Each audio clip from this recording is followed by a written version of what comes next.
Sorry, Marvel, but it looks like the Fox-Disney deal is in trouble. When it was announced last year that Disney was in talks to buy Fox's entertainment division, it sent shockwaves through the interwebs. Could it be true? Could Marvel be reacquiring its long-lost X-Men and Fantastic Four?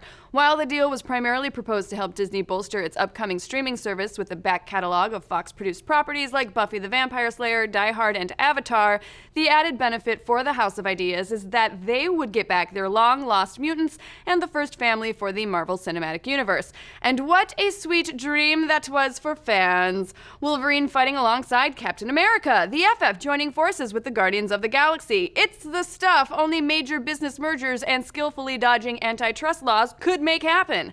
But now it looks like fans' dreams might have been dashed.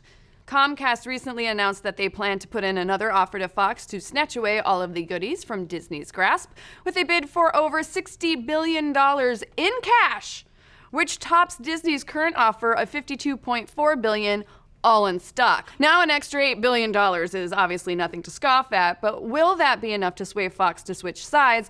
Now, not to get too insider baseball, but there are a lot of factors to take into account for Fox, the first and foremost being antitrust laws. Basically, for the deal to go through with Disney, Disney will have to jump through some legal hoops, but overall, most analysts believe that the deal is a safe bet and will likely pass most government red tape. And if for some reason the government does break it up, Disney has agreed to pay a termination fee to Fox of $2.5 billion.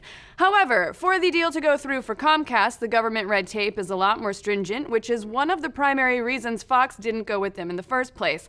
With a similar deal about to happen between AT&T and Time Warner, this seems to indicate that the deal might be a lot less risky for Comcast and Fox. Ultimately, the decision is still a little while away, and we won't know for sure what's going to happen until the Fox shareholders vote on it later this summer. Of course, we're guessing you're less worried about how all of this will affect the wallets of Fox investors and more about how it will affect you, the Marvel movie-loving public. And you're right to be worried. Whichever way this goes, it's going to have serious implications for the future of the MCU and beyond. If the Disney deal happens, then you can probably expect to see characters currently controlled by Fox, like the Fantastic Four, X-Men, and Deadpool, making their way into the MCU around the close of Phase 4, leading into a Phase 5 that's headlined by them. And let's face it, that may be a creative shot in the arm that Marvel might really need. Marvel is reaching the end of the line with the MCU's current roster, and while they've been great at taking lesser-known names, like the Guardians of the Galaxy, and turning them into characters the whole world knows and loves, the studio is looking to the future with its next creative moves. If they suddenly have the entire X-Men roster to play with, the Wolverines, Gambits, and Nightcrawlers of that world could inspire a whole phase of standalone films, and eventually, the bigger X-Team movies. However, if the Disney-Fox deal doesn't happen, then Marvel's plan to use its Fox-owned properties is in dire straits. Now, that doesn't mean they'll be caught entirely off guard, as the studio probably has a plan B for a future without those characters on board. They've been reaching further and further into the Marvel cosmos in recent years, and we think it's pretty obvious that if they can't stay on Earth with the X-Men or the Fantastic Four, they're going to keep going in that cosmic direction.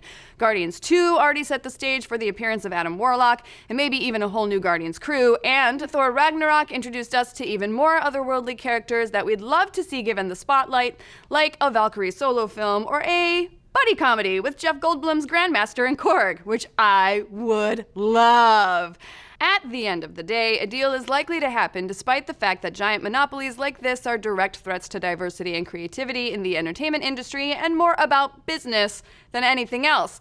So no matter what, whether it's Disney or Comcast who makes the deal with Fox, changes are coming for those famous mutants and superheroes. But what do you folks think? Do you want to see the Fox-Disney thing happen? What X-Men would you like to see join the MCU? And how can dissenting ideas be freely and openly expressed when all media is controlled by one giant conglomerate? Let's casually discuss that in the comments below. Be sure to like, subscribe, and smash that little bell to get notified every time we drop a video like today with the Dan Cave, where Mr. Daniel Esquire reveals everything you need to know about Han Solo's Kessel Run.